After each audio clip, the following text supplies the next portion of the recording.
LKS Gold House in 100வது ஆண்டு கொண்டாட்டத்தை முன்னிட்டு அனைத்து நகைகளுக்கும் சேதாரத்தில் பிளாட் 50% தள்ளுபடி. அதாவது கம்மி இல்லங்க, இப்போ ரொம்ப கம்மி. LKS Gold House, டி நகர் மற்றும் தாம்பரம். சோறு வேணா ஒண்ணு வேணாம், கல்யாணம் பண்ணா வாழ்க்கை நல்லா இருக்கும்னு சொன்னாங்க. ஒவ்வொரு நாளும் முள்ளா இருக்கு. நல்லா இருக்குன்னு சொன்னாங்களா? இது வரைக்கும் அப்படி யாரும் சொன்னது இல்லையே. என்னடா வீட்டில் சோறு விட மாட்டேன்னு சொல்லிட்டாங்களா? அவங்க என்னடா சொல்றது, நான் சோறு வேணான்னு சொல்லிட்டு வந்துட்டேன். சரி யாரு நீ? சோறுனா சொரணியை விட்டு கொடுத்துருவான், இவன் பேசுறான் பாரு. மச்சி, நம்மகிட்டலாம் காசு இல்லாதனால தானே நம்மளை யாரும் மதிக்கலை. உடனே காசு ரெடி பண்ணுறோம், வாழ்க்கையில் ஏதாவது பண்ணுறோம்டா. ஃபஸ்ட்டு காசுக்கு ஏதாவது பண்ணு. நம்ம இன்னும் பேங்க்ல லோன் எடுப்போமா? சூப்பர்ரா. என்ன சூப்பரு? நம்ம எல்லாமே எவன்டா லோன் தருவான்? சும்மா லூஸ் மாதிரி. என் ஒய்ஃபோட நகை இருக்கு, நான் உங்கள்கிட்ட பேசி வாங்கிட்டு வரேன். அதே மாதிரி உங்கள் ஒய்ஃபோட நகையெல்லாம் நீங்கள் பேசி வாங்கிட்டு வந்தீங்கன்னா அதை பேங்க்ல வச்சு லோன் வாங்கலாம்ல. சம்மலை என்ன சம்மல்ல? நம்மளை நம்பி பிளாஸ்டிக் டம்ளர் கூட தர மாட்டாங்க, நகையை தருவாங்களா? வேற ஏதாவது சொல்கிறா? அதெல்லாம் கேட்குற விதத்தில் கேட்டால் தருவாங்கடா. அது இல்லாமல் இப்போ இந்த லோன் வாங்க போகிறோம் அப்படின்னா நமக்கு சிபில் ஸ்கோர் இருக்கணும்னு தேவையில்ல, யாரும் சூரிட்டி கையெழுத்து போடணும்னு தேவையில்ல, ஈஸியாக லோன் வாங்கிடலாம்டா. அப்படியே அவங்க நகையை கொடுத்தாலும் இதை கொண்டு போய் அடமானம் வச்சு லோன் வாங்கினாலும் எவ்வளோ கொடுத்துருவாங்க? ஒரு பவுனுக்கு 65-70 தான் கொடுப்பாங்க. டேய், நகை ஒரு பவுன் 1 லட்சத்தை தாண்டி போயிட்டு இருக்கு. 1 லட்சம் கூட இடம் நமக்கு கிடைக்காது. இப்போது இந்த சீனில் அருள் சொன்ன மாதிரி நம்மளோட நகை தான் நகை ரேட்டு வேற ஏறிக்கிட்டே போகுது. இப்போ ஒரு பவுன் 1 லட்ச ரூபாய் தாண்டி போகுது. இதை போய் பேங்க்கில் வச்சோம் அப்படின்னா அது அவங்க 1 லட்ச ரூபாய் அமௌண்ட் கொடுக்கலாம்ல, ஏன் கொடுக்க மாட்டேங்கிறாங்க அப்படின்னா அதான் ஆர்பிஐ ரூல். இப்போது நம்ம போயிட்டு நகையை வைக்கிறோம், ஒரு பவுன் வச்சு 1 லட்ச ரூபாய் வாங்கிட்டு வந்துட்டோம். இப்போ திடீர்னு நகையோட ரேட்டு வந்து கம்மியாயிருச்சு அப்படின்னா யாராச்சும் நகையை மீட்கணும் அப்படின்னு சொல்லி தோணுமா? முழுக்க நாள் பரவாயில்ல, மீட்க வேண்டாம் அப்படின்னு தானே நினைப்போம். அப்படியே எல்லாரும் நினைச்சாங்க அப்படின்னா பேங்க்குக்கு தானே அது லாஸ். பேங்க்குக்கு லாஸ் ஆச்சுன்னா என்ன ஆகும்? பேங்க்கை திவால் ஆகும். அதில் அக்கௌண்ட் வச்சிருக்கவங்க எல்லாருமே பாதிக்கப்படுவாங்கல்ல. இந்த மாதிரி விஷயங்கள்லாம் நடக்கக்கூடாது அப்படின்னு தான் ஆர்பிஐ அப்படிங்கிறவங்க நகையை வைக்கிறாங்கன்னா நகையோட மதிப்புக்கு இவ்வளோ பர்சன்டேஜ் தான் அமௌண்ட் கொடுக்கணும் அப்படின்னு சொல்லி எல்டிவி, அதாவது லோன் டு வேல்யூ அப்படிங்கிறத ஃபிக்ஸ் பண்ணாங்க. அப்படி தான் 75% அப்படிங்கிறத ஃபிக்ஸ் பண்ணியிருந்தாங்க. கொரோனா காலங்களில் வந்து 90% அதை இன்க்ரீஸ் பண்ணியிருந்தாங்க. ஏன் அப்படின்னா கொரோனா காலங்களில் பணப்புழக்கம் அப்படிங்கிறது ரொம்ப கம்மியாக இருந்தது. பணப்புழக்கத்தை அதிகரிக்கணும் அப்படிங்கிறதுக்காக அந்த எல்டிவி அப்படிங்கிற 90% வச்சுருந்தாங்க.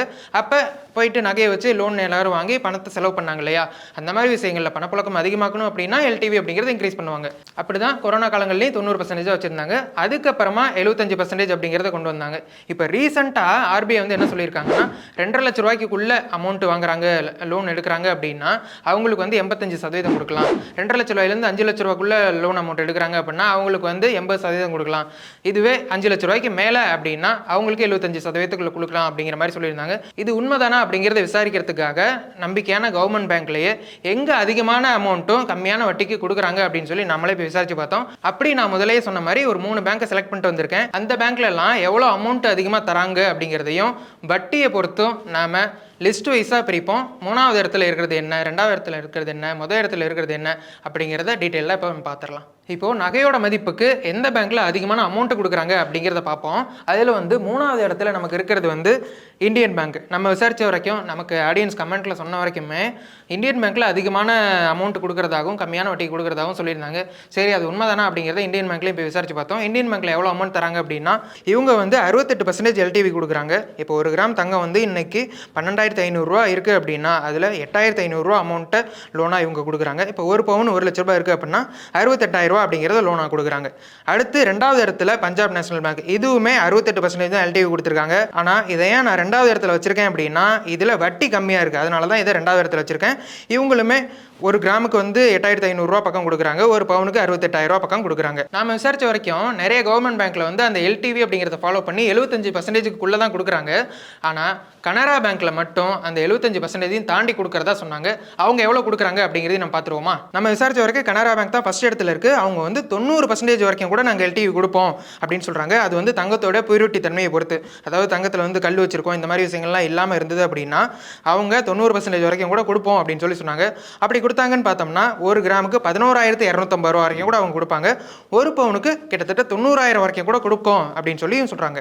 இப்போ நம்ம பார்த்ததில் அமௌண்ட்டை பொறுத்த வரைக்கும் கனரா பேங்க் வந்து 90% வரைக்கும் கூட கொடுப்போம் அப்படின்னு சொல்லி சொல்றாங்க. ஓகே, இப்போ மற்ற பேங்க்ல எல்லாமே எல்டிவி அப்படிங்கிறது நார்மலாக ஒரு கோல்டு லோன் எடுக்கிறோம் அப்படின்னா அது 75% கீழே தான் கொடுக்குறாங்க. கொடுக்குறாங்க. இதுவே நாம ஒரு விஷயம் பண்ணோம் அப்படின்னா நமக்கு வந்து 85% கூட இது எல்லா பேங்க்லையும் கிடைக்கிறதுக்கான வாய்ப்பு இருக்கு. என்ன அப்படின்னா இப்போ நம்ம கிட்ட விவசாய இடம் இருக்கு இல்லையா, அந்த விவசாய இடத்துக்கான பட்டா இருக்கும்ல, அந்த பட்டா வச்சு அக்ரி லோன் வகையில் நம்ம வாங்கணும் அப்படின்னா, அக்ரி வகையில் கோல்டு லோன் நம்ம வாங்கணும் அப்படின்னா அதுக்கு வந்து கிட்டத்தட்ட 85% வரைக்கும் கூட எல்டிவி கொடுப்போம். வட்டி அப்படிங்கிறதும் நார்மலாக நம்ம கோல்டு லோன் எடுக்கிறத விட கம்மியாக இருக்கும் அப்படின்னு சொல்கிறாங்க. இப்போ நம்ம பார்த்த வரைக்கும் கனரா பேங்க்ல தான் அதிகமான எல்டிவி கொடுக்குறாங்க, கிட்டத்தட்ட 90% கொடுக்குறதா சொல்கிறாங்க. சரி, இதோட முடிவு பண்ணிட்டு நம்ம போயிட்டு அமௌண்ட் எடுக்கலாமா அப்படின்னா கிடையாது.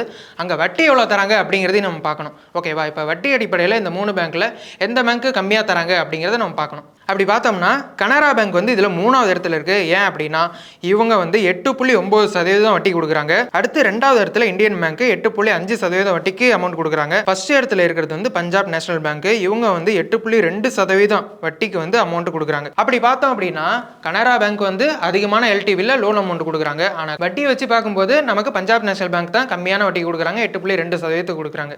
ஓகே, இப்போ நமக்கு அமௌண்ட் அதிகமாக வேணும் அப்படின்னா நம்ம என்ன பண்ணலாம், கனரா பேங்கை போய் அப்ரோச் பண்ணலாம். ஆனால் அங்கே வந்து இன்ட்ரெஸ்ட் அதிகமாக தான் இருக்குது, 8.9% இருக்குது. இல்லை எனக்கு வட்டி கம்மியாக இருக்கணும், அமௌண்ட் கம்மியாக கொடுத்தாலும் பரவாயில்ல அப்படின்னா பஞ்சாப் நேஷனல் பேங்க்கில் 8.2% வட்டிக்கு கொடுக்குறாங்க. ஆனால் எல்டிவி அமௌண்ட் வந்து 68% தான் கொடுக்குறாங்க. பட் நான் சொன்ன மாதிரி அக்ரி லோனாக நம்ம போய் வாங்குறோம் அப்படின்னா அது எல்லா பேங்க்லையுமே கிட்டத்தட்ட 85% வரைக்கும் கொடுக்குறாங்க. ஸோ அதை வச்சு நம்ம வாங்கிக்கலாம். நான் ஸ்டார்டிங்கில் இதிலேயே வந்து ஒரு ட்ரிக்ஸை ஃபாலோ பண்ணோம் அப்படின்னா நம்ம வந்து லோன் கட்டுறதுல பெனிஃபிட் அடையலாம் அப்படின்னு சொன்னேன் இல்லையா, அது என்ன அப்படின்னா இப்போ நம்ம ரீபேமெண்ட் பண்ணுறோம், லோன் எடுத்துட்டோம், அந்த அமௌண்ட் வந்து ரீபேமெண்ட் பண்ணணும் அப்படின்னா இப்போ எல்லாருமே மேக்ஸிமம் என்ன பண்ணுவாங்க, புல்லட் ரீபேமெண்ட், அதாவது மொத்தமாக இப்போ ஒரு வருஷத்துக்கு எடுக்கிறோம்னா மொத்தமாக வட்டி முதலமாக நான் போயிட்டு செட்டில் பண்ணிடுறேன் அப்படின்னு தான் நினைப்போம். பட் அதுலேயுமே ஒரு ரூல்ஸ் இப்போ வந்துருச்சு. அந்த ரூல்ஸ் வந்து நடைமுறையில் தான் இருக்குது. என்ன அப்படின்னா நம்ம ஒட்டு மொத்தமாக வட்டி முதலமாக சேர்த்து நம்ம கட்டினதுக்கப்புறமா 24 ஹவர்ஸ்க்கு அப்புறமா தான் நகையை மீட்டு மறுஅடமானம் வைக்க முடியும். முன்னெல்லாம் என்ன பண்ணுவாங்க, வட்டி ஃபுல்லாக கட்டிடுறேன் ஆனால் மொத்தமான அமௌண்ட் கொடுக்க முடியல, நான் மறுஅடமானம் வச்சு அந்த அமௌண்ட்டை கட்டிட்டு மறுபடியும் நான் ஃபஸ்ட்லேருந்து கட்டுற மாதிரி பண்ணிக்கிறேன் அப்படின்னு சொல்லுவாங்க. ஆனால் அந்த மாதிரிலாம் பண்ண முடியாது. 24 மணி நேரம் கழிச்சு தான் அடுத்த அடமானம் நம்மளால் வைக்க முடியும் அப்படிங்கிற ரூல்ஸ் இன்னமும் நடைமுறையில் தான் இருக்குது. அதனால் நீங்கள் புல்லட் ரீபேமெண்ட் பண்ணிட்டு இருந்தீங்க அப்படின்னா இஎம்ஐ முறைக்கு நீங்கள் மாறலாம். உங்களால் கட்ட முடிஞ்சதுன்னா இஎம்ஐ முறைக்கு நம்ம மாறணும் அப்படின்னா ஒவ்வொரு மாதமே இப்போ ஒரு வருஷத்துக்கு நம்ம கட்ட போகிறோம், ஃபஸ்ட்டு மாதத்துலேருந்து தொடங்குறோம் அப்படின்னா வட்டியும் முதலும் சேர்த்து கட்டுவோம். அப்படி நம்ம கட்டும்போது முதல் வந்து குறைஞ்சிக்கிட்டே வரும். அப்படி குறைஞ்சிக்கிட்டு வர முதலுக்கு தான் நம்ம வந்து அடுத்த மாதத்துக்கான வட்டி கொடுப்போம்.